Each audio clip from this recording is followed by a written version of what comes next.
Welcome to day 11 of the Gospel of John book club. In today's reading, Sleeping with the Enemy, racial reconciliation continues.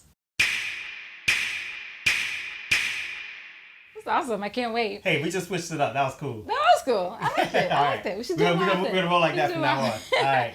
So today our reading comes from John chapter 4, and we're reading verses 39 to 42. This one is short. It is short, but it's juicy. It's a lot here. It's a lot here.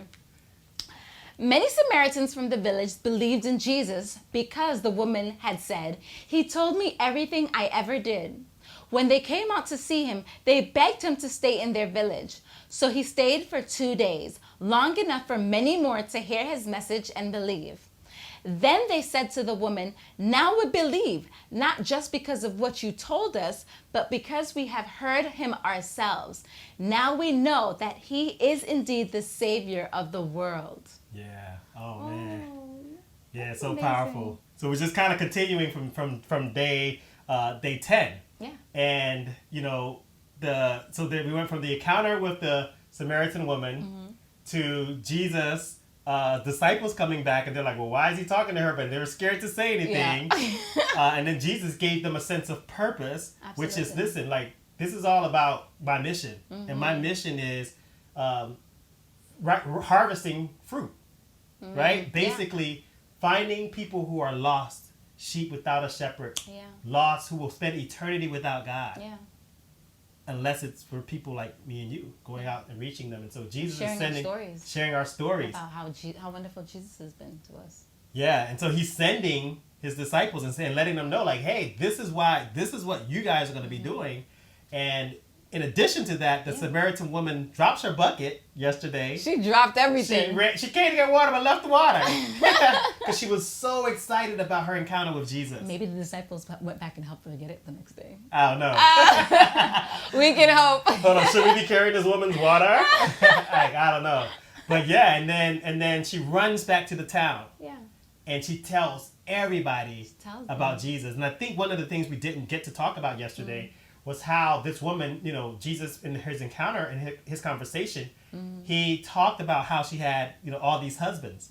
And so, he told all her business. He told her all her business. Notice how she quickly just changed the subject too. Hold on, let's just talk about worship then. Go back to yesterday and just kind of read it like that. But after... You know what? I'm happy you said that because she didn't feel judged though. She wasn't like, oh, so, Yeah. She was very comfortable with just kind of like, oh, wow. It was more of a, me. Yeah. And I'm not, he did it in a way that didn't shame her. Yeah. Yeah. That was beautiful. And I love that because I think as Christians, as followers of Jesus, when we go about this work, when we gain that sense of purpose and we start saying, okay, I get it. Like my life is made for so much more than me. I can be an amazing music producer, right? But understand that when I go to the studios, I'm on mission for Jesus. Absolutely.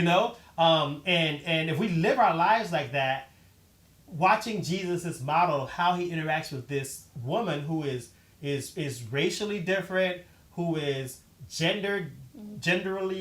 Is that a word? Genderly? She's of a different gender. She's of a different gender. But I wanted to kind of keep the pattern going. Okay. Racially, genderly. Okay, you made that up. You can have it. Racially different, genderly different, we're gonna tell culturally different. Yeah. Okay? Come up, Ulis, right? But she's different.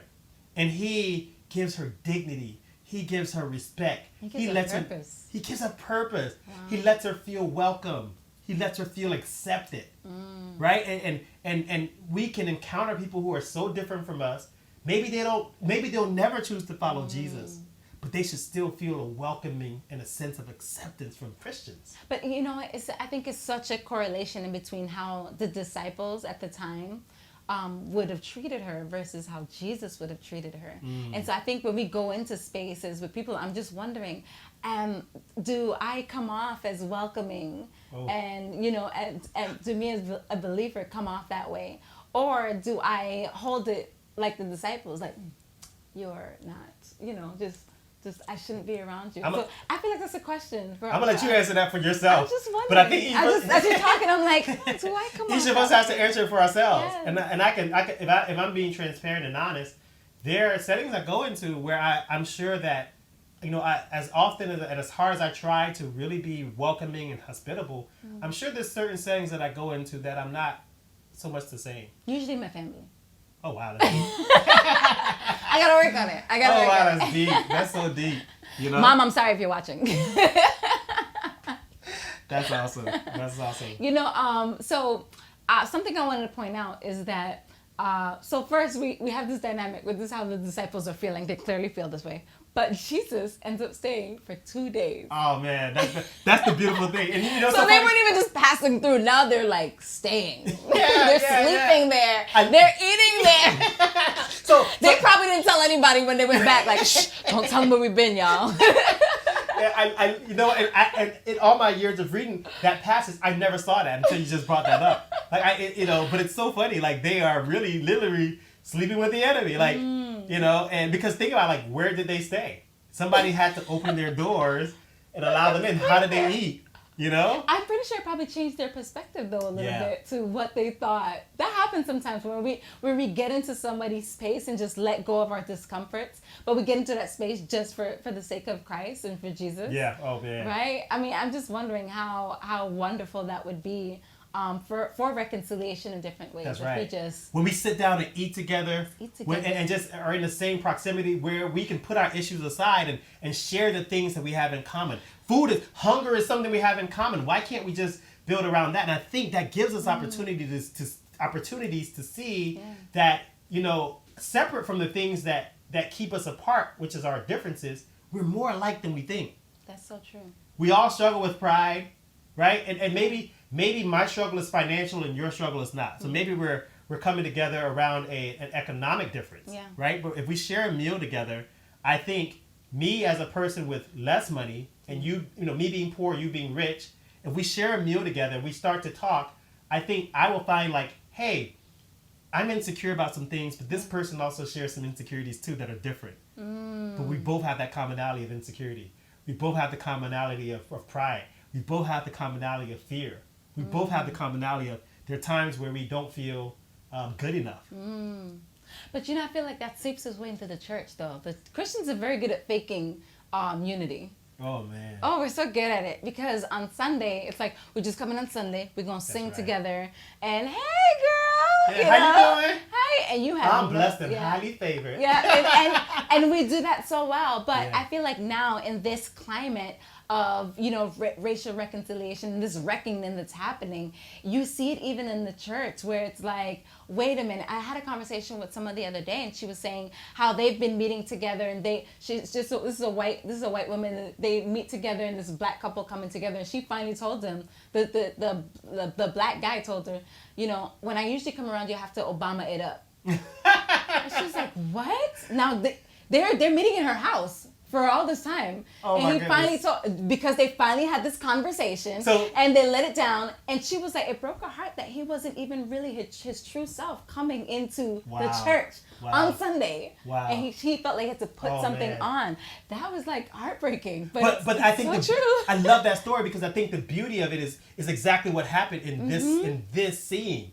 It's that, they spent a couple days together. I think what I'm hearing from the lady that you were talking to is they were sharing meals together. And so over time, he finally gets to a place to where he's comfortable sharing, hey, I'm not comfortable. Well, he finally gets to the point where she's open to hearing it. Oh, wow. Because this is only happening because of like the protesting and all that stuff, where they finally decide to have this conversation about race and realizing that there were some things that it was just easier to just gloss over. But I think, I don't want us to miss this. Yeah. They were only able to get to that place of having a conversation because they've been journeying before. Absolutely. They've been sitting down together, eating. So maybe they didn't get there sooner, right? But when it came up, they're able to get there because they built the rapport. Of having meals. And she apologized. They apologized because it was like, it broke her heart, but I feel like only Jesus can do that, right? When you can actually listen and you can listen with the heart of Jesus, listening with Jesus's heart and then saying, I'm so sorry that like you felt that you couldn't be yourself with me. That can only happen when Jesus is in the center of it. I believe that too. And I just believe that Jesus is the key to making that happen. So how about we leave our listeners with a question? You ready for this, guys? Okay. how can you invite Jesus into the lives of people in your circle so that they can experience him? How can you invite people into your lives so that people can experience Jesus through you and your interaction with them? Absolutely. And I just want to encourage you. Find the people in your circles that have a need for Jesus and start praying for them. Absolutely. Start praying for them. Start finding ways to be generous and bless them. And then find ways and opportunities to sit around the table and share a meal. Sharing meals breaks down barriers because we all love food. That's true. And also encourage, pray that God would reveal any biases that you may have in your heart that you didn't even know was there. Oh, man. So that, that person could truly feel welcome. Yeah. Awesome. Thanks.